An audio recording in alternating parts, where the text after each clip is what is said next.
Hey YouTube. So this is the beginning of a series that I am going to start where I chronicle my journey from transitioning mostly vegan to 100% vegan to mostly raw vegan. And the biggest question I'm probably going to get asked is why. So, a little bit about me. I am 32 years old. I have Hashimoto's thyroid issues. I've had them for the last 10 years. I have tried every diet under the sun. I have done paleo. I have done paleo zone. I have done the 3-week diet. I have done the cayenne pepper lemon juice cleanse. I have done juice fasts. I have done basically everything in the name of health that you can imagine. And there have been some very big successes and some very not successful attempts as well. The most successful in terms of weight loss and maintaining strength was when I was a competitive CrossFit athlete, and that was about 7 years ago. I had gotten down to about 16-17% body fat. I maintained a 300-pound back squat, an over 300-pound deadlift. I could snatch my body weight or more. And overall, I had reached a point in healing where I felt my best. That's not to say that I had created habits that were sustainable. So I kept that weight off for about 2 years. And in the process of doing that, I had actually transitioned to my first round of going vegan with my brother. And I was a bad vegan. I was a junk food vegan, and I maintained my weight. I didn't put any on, I didn't lose any weight, but I definitely wasn't at optimal health. And because I went junk food vegan, I allowed myself the bad habits that I had kicked to the curb by going Whole30 and paleo to creep back into my life. And 3 years later, the weight started to catch back up. And the 30 pounds initially I had lost came back with a vengeance. And now I'm about 40 pounds heavier than I was. And I'm not saying that weight is everything. But what I am saying is that there are things that came back with the weight that I would like to go away.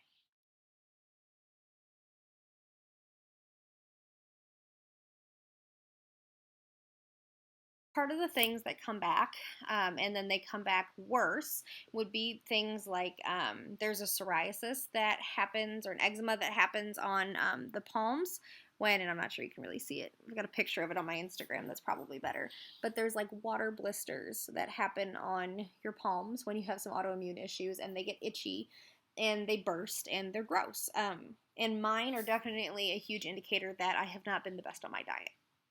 Other things that have popped up in the last 2 years have been irritable bowel syndrome. That is something that I did not experience before. And I've gotten some more hormonal acne and things as my husband and I have been trying to conceive, and I've been off my birth control, that were kind of signs for me that something needed to change. So about 3 months ago, I started transitioning back to mostly plant-based. So of my 4 meals a day, 3 of them were plant-based, and then I would usually eat meat with dinner. And my face, my complexion and everything has really cleared up.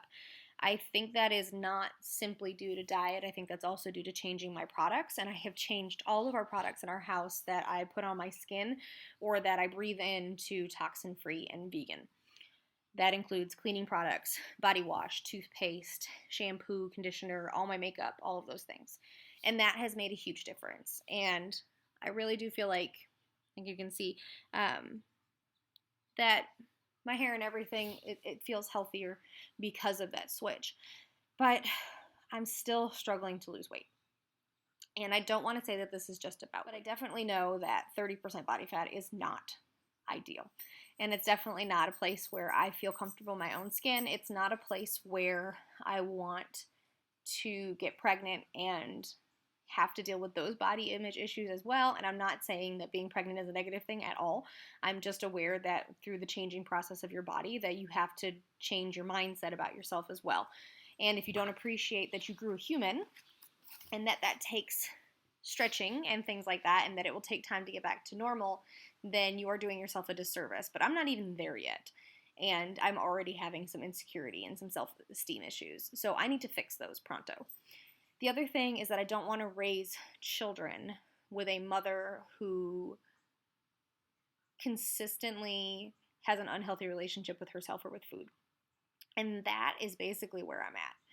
I use food in unhealthy ways to stress eat, and I need to get back to using it as fuel. And that was, I think, the most successful thing about me being paleo. And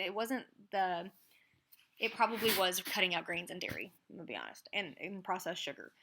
But more than that, I didn't view food as something to cure boredom or sadness. Instead, I looked at it from a very mechanical point of view because I was an athlete, and it was what I needed to sustain the activity that I wanted to do. And CrossFit always talks about a diet that maintains the sustained energy for activity while not promoting excess body fat. And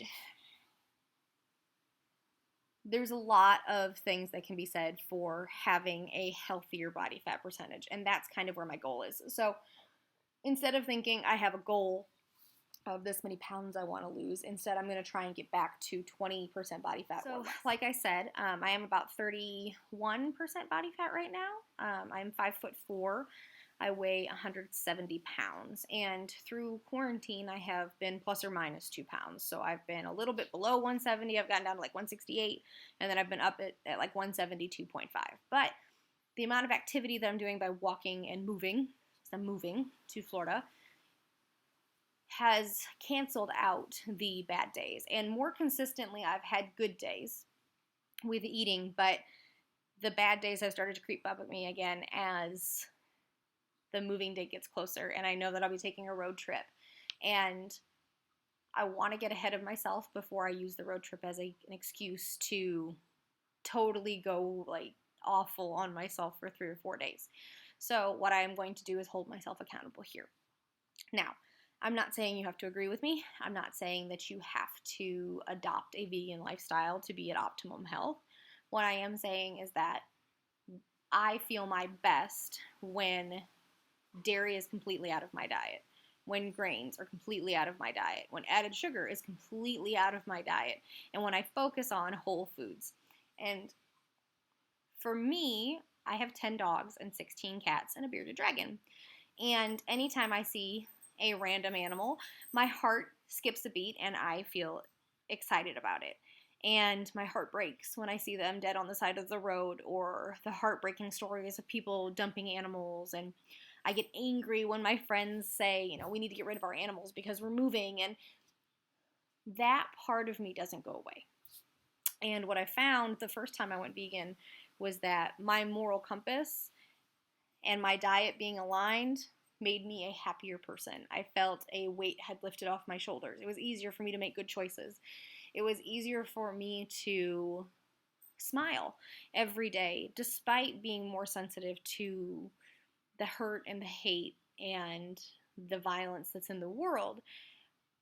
I woke up every day with a feeling that I was making a difference, at least in my own life, to promote love and kindness rather than hate and violence. Part of this journey also is this transition to Florida. My husband and I bought a house that is smaller than our current home. It has a bigger property with a bigger backyard for our 10 dogs, but it is a smaller home. We're going from about 1,400 square feet to 900. And that comes with its challenges, but part of that was minimizing. And we started doing that about 6 months ago, but this was kind of like the big push. So I am moving to Florida with the animals, their kennels, and the bearded dragon's enclosure. And that's really about it, except for suitcases, boxes, and piano. And there are more boxes than I would like to admit, but I definitely have a plan that when we get down there and I start setting the house up, that if it doesn't fit in that room, then that box can go.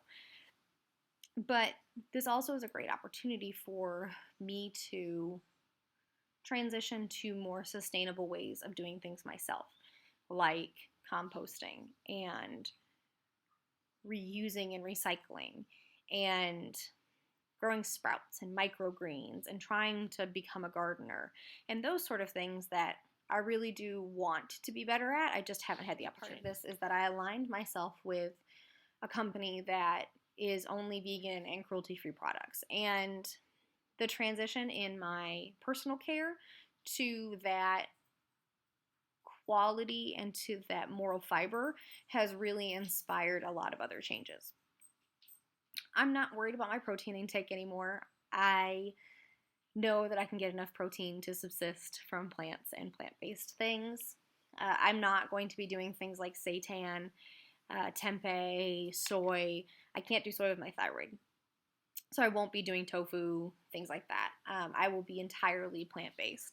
And there are positives and negatives to that. And no, I cannot get a bodybuilder's amount of protein off of that. But I'm also not a bodybuilder. And at this point in my life, at 32 and trying to get pregnant, I'm all about my health and well-being rather than purely the aesthetic. And also the pure performance part of it, because I don't go work out at the CrossFit gym 3 times anymore a day. I don't compete once a month in CrossFit competitions and things like that. I still coach. I still enjoy being active. I still move. But the focus on growing muscle, gaining muscle, those sort of things, they've gone from my life. And now health is wealth. And that's where I need. Some of the biggest obstacles I see to this change is going to be that my husband is not on board. My husband is very supportive, but he is never going to give up meat for me. And I don't ask him to either. And it's not impossible. I just have to make sure that I don't give in to temptations when he is eating things that I don't want to eat. And that's the mindset you have to have with something like this, is it's not that you can't eat it, it's that you're choosing not to. One of my favorite raw vegans is Tanny Raw.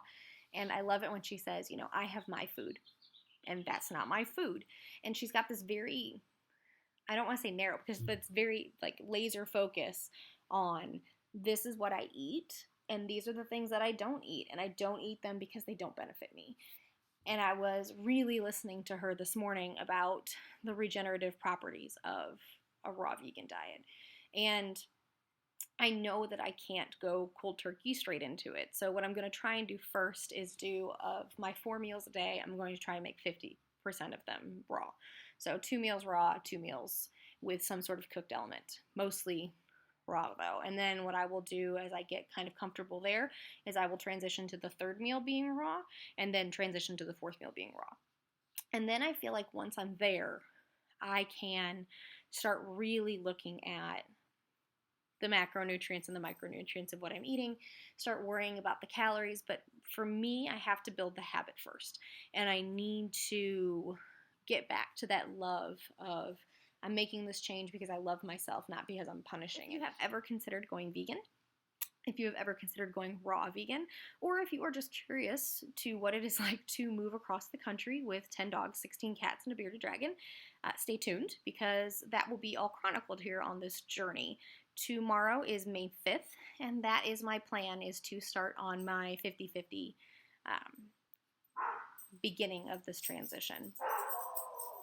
And I will take you along the way. I will link below my Instagram and my website, where I do have a lot of information on toxin-free, but I'm starting to build blog posts on pantry staples and nutritional information on raw vegan pantry items, just so that the information is now out there and in a condensed place. So I hope you'll stay on the journey, and I look forward to talking to you soon. Remember that your impact is your power.